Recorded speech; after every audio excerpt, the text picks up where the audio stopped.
राष्ट्रवादी काँग्रेसचे अध्यक्ष श्री दीपक आबा साळुंखे, सातारा राष्ट्रवादीचे अध्यक्ष सुनील माने, जिल्हा परिषदेचे सोलापूरचे अध्यक्ष, साताराचे अध्यक्ष संजयराजे नाईक निंबाळकर, या ठिकाणी उपस्थित असलेले जिल्ह्याचे ज्येष्ठ आमदार बबनराव शिंदे, शिव प्रभाकर देशमुख, रश्मिताई बागर, पूर्णिमा तावरे, संभाजी होळकर आणि ज्यांचं आत्ताच आपण सगळ्यांनी राष्ट्रवादीमध्ये अंतःकरणापासून स्वागत केलं ते आपले सहकारी आणि जिल्हा परिषदेचे सोलापूरचे अध्यक्ष संजय मामा शिंदे आणि उपस्थित बंधू भगिनींनो, खरं म्हटलं तर हा कार्यक्रम हा प्रवेशाच्या संदर्भातला अशा प्रकारची सूचना ही काल सभासून माझ्याकडे करण्यात आली होती. प्रवेश हा विचारानं अन्य ठिकाणी असलेल्या व्यक्तींचा प्रवेश असतो आणि संजय मामाचा प्रवेश मला काही समजत नाही, प्रवेश का म्हणतात.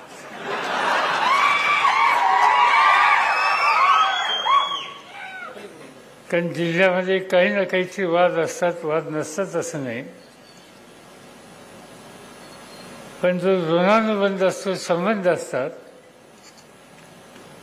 ते कधी दूर जात नसतात. मी अनेक वर्षाच्या पूर्वी सोलापूर जिल्ह्याचे पालकमंत्री होतो आणि एक काळ असा होता की पुणे जिल्ह्याच्या पेक्षा सुद्धा मला अधिक संपर्क हा सोलापूर जिल्ह्याशी होता.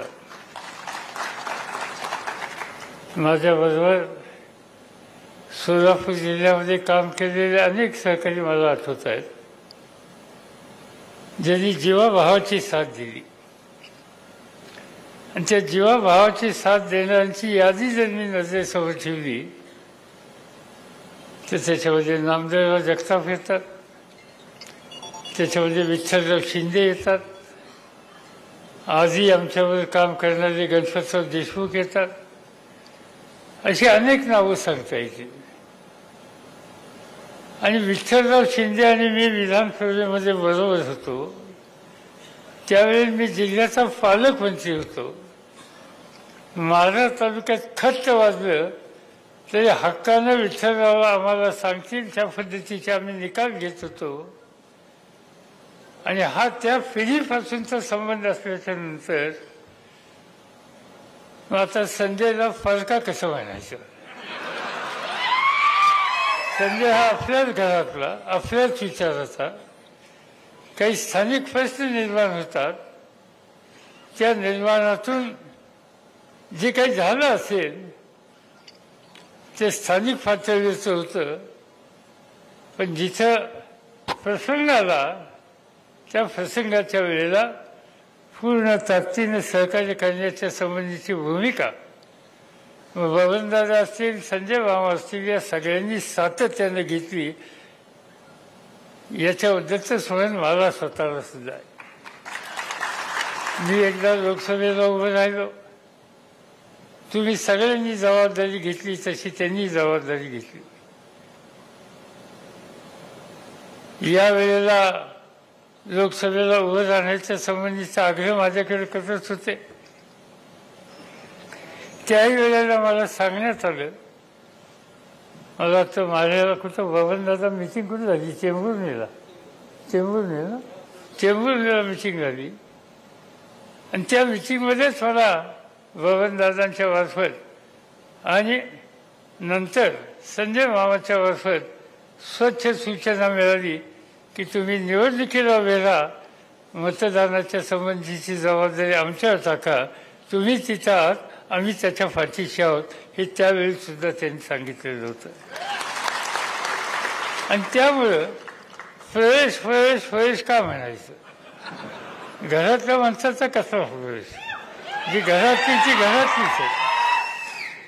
उद्या ज्या कसल्याच प्रकारचा संघर्ष सामान्य जनतेच्या हिताच्यासाठी करण्याचा प्रसंग आला, सोलापूर जिल्ह्यातल्या लोकांच्या भल्याच्यासाठी करण्याचा प्रसंग आला, सातारच्या लोकांच्यासाठी आला, तर मला पूर्ण खात्री आहे की संजय मामा आणि त्यांचे सगळे सहकारी मजबूतीनं या सर्वसामान्य लोकांच्यासाठी जे काय आपण करू त्याच्यामध्ये आपल्याबरोबर राहणार आहेत. आणि म्हणून अशा व्यक्तीला आज या ठिकाणी मी प्रवेश म्हणून बघत नाही, तर राष्ट्रवादी काँग्रेस पक्षाच्या वतीनं शेतकरी कामगार पक्ष, स्वाभिमानी शेतकरी आणि अन्य संघटनेच्या माध्यमातून काँग्रेस पक्षाच्या सहकार्यानं माढा लोकसभा मतदारसंघातला अधिकृत उमेदवार संजय शिंदे यांची घोषणा या ठिकाणी मी करतो.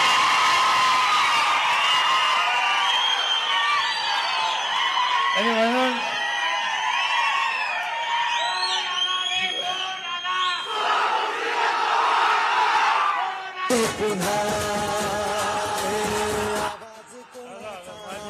जनतेचा काही दिशातून घुमला राष्ट्रवादी पुन्हा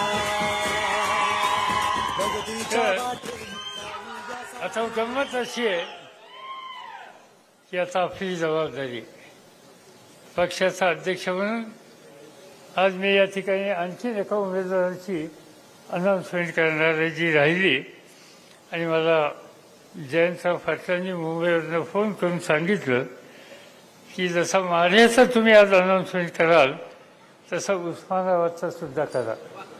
उस्मानाबादचं नाव राहिलं आणि उस्मानाबादला राष्ट्रवादी काँग्रेस पक्षाच्या वतीनं राणा जगजितसिंग पाटील यांची उमेदवारी त्या ठिकाणी आज पक्षाच्या वतीनं मी जाहीर करतो. हे दोन्ही उमेदवार तरुण आहेत. त्यांनी अनेक वर्ष काम केलेलं आहे. महाराष्ट्राच्या सरकारमध्ये राणांनी काम केलं, महाराष्ट्राच्या विधानसभेमध्ये काम केलं आणि आज संजयनी जिल्हा परिषदेमध्ये सोलापूर जिल्ह्यातल्या लोकांच्या प्रश्नाची सोडवणूक करण्याच्यासाठी जी काही सत्ता आणि अधिकार हातामध्ये आला त्याचा पूर्णपणानं उपयोग लोकांच्या भल्यासाठी केलेला आहे.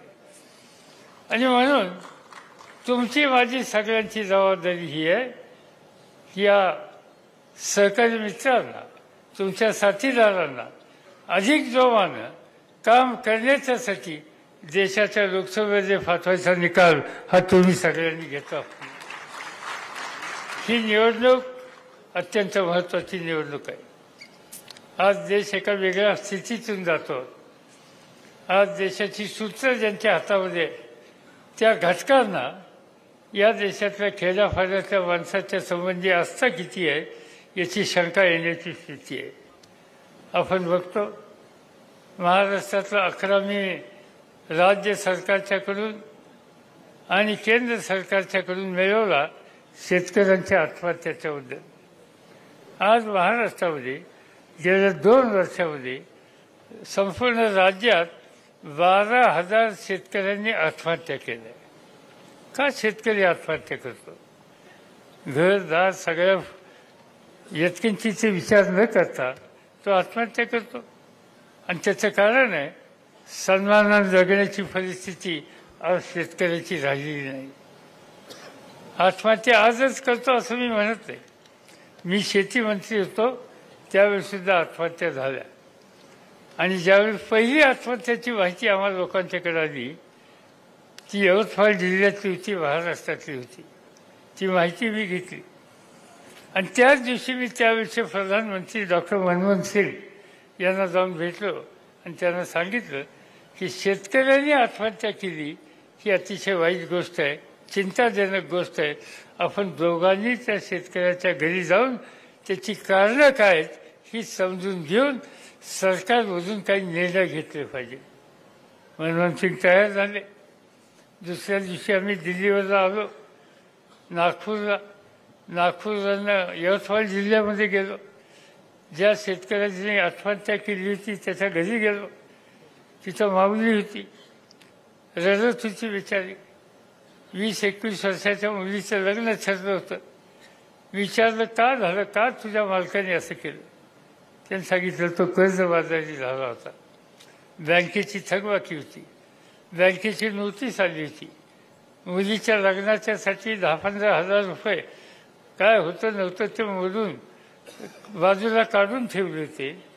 10 दिवसावर लग्न आलं आणि बँकेची नोटीस आल्याच्या नंतर बँकेचे अधिकारी जप्तीसाठी आले. तेव्हा आपण पाहिलं 2 उमेदवारांची घोषणा उस्मानाबाद आणि माढा शरद पवार यांनी या मेळाव्यात करून टाकली आणि त्यांनी